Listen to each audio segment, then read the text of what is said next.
ETF index mutual funds నేర్చుకుని stock మార్కెట్లో రాణించాలనుకుంటున్నారా? వెంటనే ఈ నెంబర్కి కాల్ చేయండి.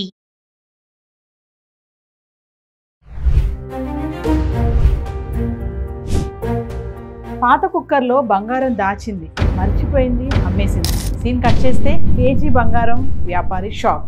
ఆ తుప్పు పట్టిన బంగారం అమ్ముకునే అతను దాన్ని తిరిగి ఇచ్చాడా? నమస్తే, welcome back to Suman TV. ప్రస్తుతం మనతో పాటున్నారు consumers affairs committee chairman Mandari Krishnareddy గారు. నమస్తే సార్. నమస్తే అమ్మా. సార్, మామూలుగా ఆడవాళ్ళు పోపు డబ్బాల్లో అక్కడ ఇక్కడ బంగారమే కానీ మామూలుగా డబ్బులు దాస్తూ ఉంటారు. అంటే కొంతమంది బంగారం కూడా దాస్తూ ఉంటారు. అంటే బీరువాలో పెట్టినా అక్కడ పెట్టిన దొంగలు దొంగిలిస్తారని చెప్పి ఆలోచనతో. మరి ఇలాగే కేరళలో జరిగిన విషయం ఏంటంటే ఆవిడ తుప్పు పట్టిన ఒక కుక్కర్లో దాయడం, అది మర్చిపోయి అతనికి అమ్మేయడం కూడా జరిగింది. తర్వాత చూసుకుంటే మరి ఒక్కసారి ఆ వివరాలు మాట్లాడుకుంటే, కేరళ రాష్ట్రంలో కొల్లాం జిల్లాలో జరిగిన సంఘటన ఇది. సుమిత్ర అనే ఒక మహిళ తనకున్నటువంటి బంగారంలో ఒక 1.5 తులా, ఒక 1,50,000 విలువ చేసేటువంటి బంగారం అది. అంటే వాళ్ళ తులం ₹1,00,000 దాటింది కాబట్టి 1.5 తులా విలువ చేసేటువంటి బంగారం, దానికి సంబంధించిన ఆభరణాలు ఏవో ఉన్నాయి. సహజంగా దొంగలు ఎత్తుకు వెళ్లకుండా మన వాళ్ళు చేసే పని ఏమిటంటే పోపు డబ్బాల్లో దాస్తూ ఉంటారు, దిండు కవర్లలో దాస్తూ ఉంటారు, పాత సంచులు, పరికరాని చెత్త అలాంటి వాటిలో పెడితే అలాంటి వాటిల్లో ఏమీ విలువైన వస్తువులు పెట్టరు అని చెప్పి దొంగలు అనుకుంటారని వీళ్ళ ఉద్దేశం. కానీ దొంగలకు వీళ్ళకన్నా ఎక్కువ ఎత్తులు ఉంటాయి, తెలివితేటలు ఎక్కువ ఉంటాయి. ప్రపంచంలో అన్ని దేశాల కన్నా ఎక్కువగా దొంగల్ని పట్టగలిగే యంత్రాంగం అమెరికాలో ఉంది. కానీ అన్ని దేశాల కన్నా ఎక్కువ దొంగతనాలు అమెరికాలో జరుగుతాయి. అంటే ఎక్కడైతే చర్యకు ప్రతిచర్య అంటారు, కన్స్ట్రక్షన్ ఏరియా ఉండే దగ్గర డిస్ట్రక్షన్ కూడా ఉండే పాసిబిలిటీస్ ఉంటాయి. అలాగే దొంగలు మనకన్నా ఎక్కువగా తెలివిగా ఆలోచిస్తారనే విషయం కూడా మనం ఆలోచించాల్సిన అవసరం ఉంది. పాత పద్ధతులు మానేయాలి. ఇప్పుడు ఇదన్నీ సాంప్రదాయ పద్ధతులు, పూర్వకాలం నుంచి వస్తున్నటువంటి విధానాలు. పాప ఈ సుమిత్ర కూడా తనకు సంబంధించిన ఈ 1.5 తులా బంగారాన్ని దొంగల కంట పడకూడదనే ఉద్దేశంతో ఒక పాత కుక్కరు, ఆ కుక్కర్ లోపల పెట్టేసి, అది ఎలాగో పనికిరాని కుక్కర్ కాబట్టి పనికిరాని వస్తువుల దాంట్లో పడేసింది. అంటే బహుశా ఊరికి వెళ్ళి ఉంటారు, ఎప్పుడు ఊరికి వెళ్ళినప్పుడు అది పెట్టి ఉంటుంది దాంట్లో. తర్వాత మర్చిపోయింది, తన మైండ్లో లేదు అది. అందులో బంగారం ఉన్న సంగతి కూడా తనకు జ్ఞాపకం లేదు. ఆ బంగారం ఎక్కడ పోయిందో కూడా పెద్దగా తనకు అవసరం లేని పరిస్థితి పడింది. లేదా మరి తను మర్చిపోయిందో లేక ఏ రకం జరిగిందో, మొత్తం మీద అది జరిగింది. లేదా పాత సామాన్లు కొనేవాడు వచ్చాడు, అన్ని పాత సామాన్లు ఒకేసారి ఇచ్చేయడం జరిగింది. అందులో ఈ కుక్కర్ కూడా వెళ్ళిపోయింది. అది వెళ్ళిపోయింది. వాడు రమేష్ అనేవాడు కొనుక్కున్నాడు. పాపం వాడు ఇలాగ ఈ పని చేస్తూ ఉంటాడు. పాత సామాన్లు కొనేసేసి తర్వాత వాటిని అమ్మడమో లేకపోతే దాని అంతా కరిగించడమో ఏదో ఒక రకమైన పనులలో వాడు ఉన్నాడు. కానీ వాడు చాలా నిజాయితీపరుడు.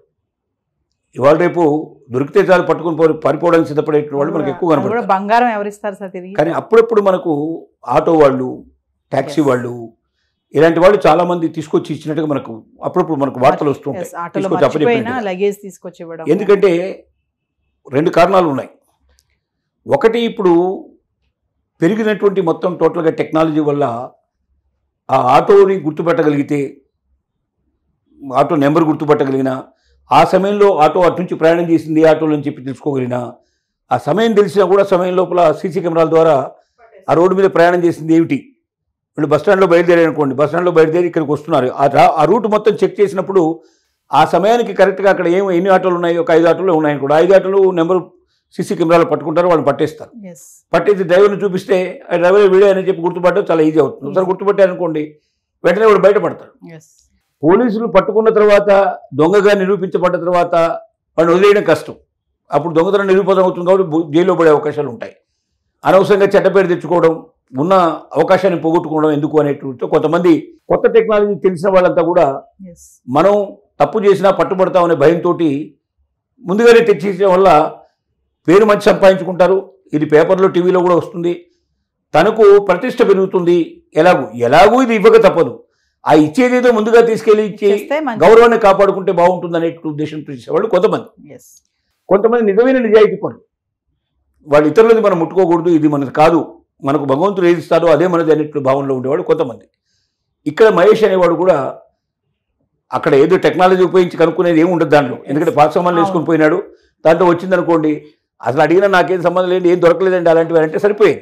కానీ అలా కాకుండా చూసి అది తీసుకొని మళ్ళీ తిరిగి జ్ఞాపకం తెచ్చుకొని ఎవరి దగ్గర తీసుకున్నావునా ఆ పాత సామాన్లు, ఎందుకంటే అన్ని తీసుకొని సామాన్లు దాంట్లో పడేసాక ఈ కుక్కర్ ఈడి దగ్గర తీసుకున్నాను, ఈ బకెట్ ఈడి దగ్గర తీసుకున్నాను, జ్ఞాపకాలు ఉండవు కదా. చాలా ఎంక్వైరీ కూడా చేశాడంట సార్. అది దాని గురించి ఎంక్వైరీ చేసి మొత్తం మీద ఎక్కడ కుక్కర్ ఏమైనా ఇచ్చారా మీరు అని చెప్పి కొన్ని ఇళ్లలో చివరికి సుమిత్ర దగ్గరికి వచ్చి ఆమె దగ్గర తెలుసుకొని మీరేమన్నా మర్చిపోయినారా అని అడిగి, అవును నేను ఇలా బంగారం మర్చిపోయాను, కుక్కర్లో పెట్టాను, మర్చిపోయాను అని చెప్పి తను చెప్పిన తర్వాత అప్పుడు ఆమెదే అని చెప్పి ఆమెకు అప్పచెప్పడం జరిగింది.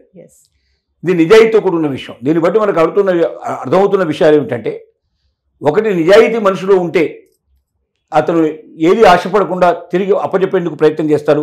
అలాంటి వాళ్ళు కూడా ఇంకా సమాజంలో కొంతమంది ఉన్నారు అని దీని వల్ల నిరూపయింది.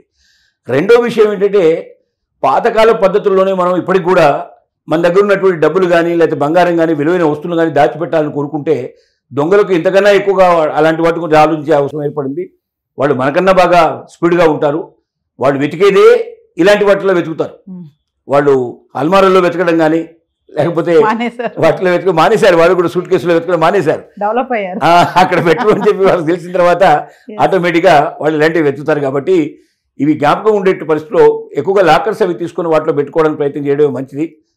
తప్పని పరిస్థితిలో ఉన్నప్పుడు కూడా జాగ్రత్తగా అన్ని ఇంకేదైనా ఆలోచన చేయాలి తప్ప ఈ పాత పద్ధతులు అనుసరించి సక్సెస్ కాలేమనే విషయం కూడా గ్రహించాలి.